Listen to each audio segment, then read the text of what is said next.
వార్ధక్యంలో ప్రతి ఒక్కరూ తమ జీవితాన్ని ప్రశాంతంగా గడపాలని, అందుకు ముందు నుండే ప్రణాళిక రూపొందించుకోవాలని కాలేజీ శ్రీనివాసరావు, పావులూరి శ్రీనివాసరావు తెలియజేశారు. సీనియర్ సిటిజన్స్ వెల్ఫేర్ అసోసియేషన్ ఆధ్వర్యంలో నిర్వహించిన సమావేశంలో ఆయన పాల్గొని ప్రసంగించారు.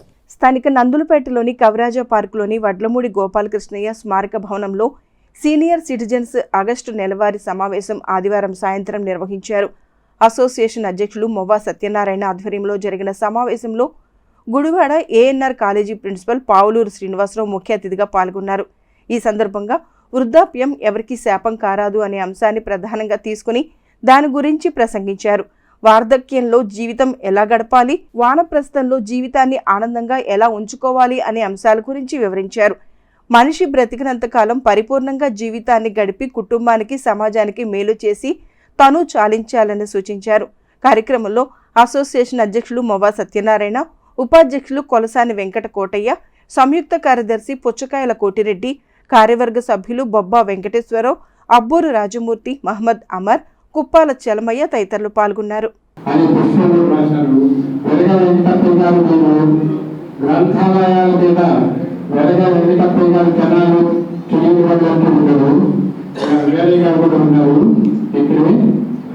శ్రీనివాసరావు గారు గ్రంథాలయాల మీద ఎన్నో రకాలుగా రివిజన్ చేసి ఎంతో మందికి గ్రంథాలయాల ఉపయోగాలు అవార్డులు పొందారు. మొట్టమొదటిగా 2007-2016లో పొట్టి శ్రీరాములు తెలుగు విశ్వవిద్యాలయం నుంచి బెస్ట్ లైబ్రరీ అవార్డు తీసుకున్నారు.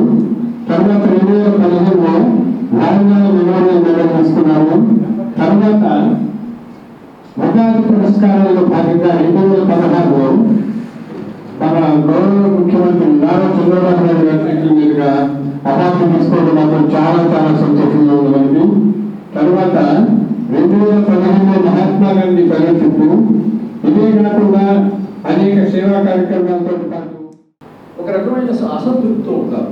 కానీ మీలో ఆత్మవిశ్వాసం కనుక కోల్పోతే మీ లైఫ్ స్పాన్ ఎక్కువ. సెల్ఫ్ కాన్ఫిడెన్స్ లెవెల్స్ 100% మీలో మూర్తి గురించి ఉండాలంటే అలాంటి వ్యక్తులతో స్నేహం చేయండి. చాలామంది విశ్రాంతి పేరుతో రిటైర్ అయిపోయాం కదా అని అనారోగ్యంగా ఉన్నటువంటి వాళ్ళకు పర్వాలేదు, మరి మంచానికి ఎక్కువ టైం అంతా పరిమితం అయ్యి శరీరాన్ని చాలా రెస్ట్ ఇస్తూ, అంటే అసలు కదిలిష్టం అనేది లేకుండా, చిన్న చిన్న పనులు కూడా చేయకుండా, చిరు సాయాలు కూడా అందించకుండా ఉండేటటువంటి కేటగిరీలో కొంతమంది ఉంటారు మిత్రులారా. వాళ్ళకి నేను చెప్పేది ఏంటంటే, ఇలాంటి సభలు సమావేశాల్లో మన సమవయస్కుల కన్నా మిగతా వాళ్ళు, నాకు మొవ్వా సత్యనారాయణ గారు 2008లో రిటైర్ అయ్యారు, నేను 2017లో రిటైర్ అయ్యాను.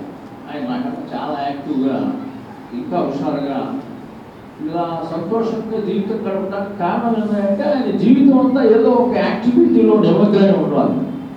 అది నేను ఈ సందర్భంగా మీకు చెప్తుంది. వీలైనంత వరకు నలుగురితో మీ హావభావాలు పంచుకుంటా, షేర్ చేస్తా, నవ్వుతా. నాకు తెలిసినంత వరకు మీరు ఎప్పుడైనా సరే ఈ ఊళ్ళో ఒక మహనీయమైనటువంటి, మహోన్నతమైనటువంటి పుణ్యమూర్తి మాకు బాగా స్ఫూర్తి పొందేటటువంటి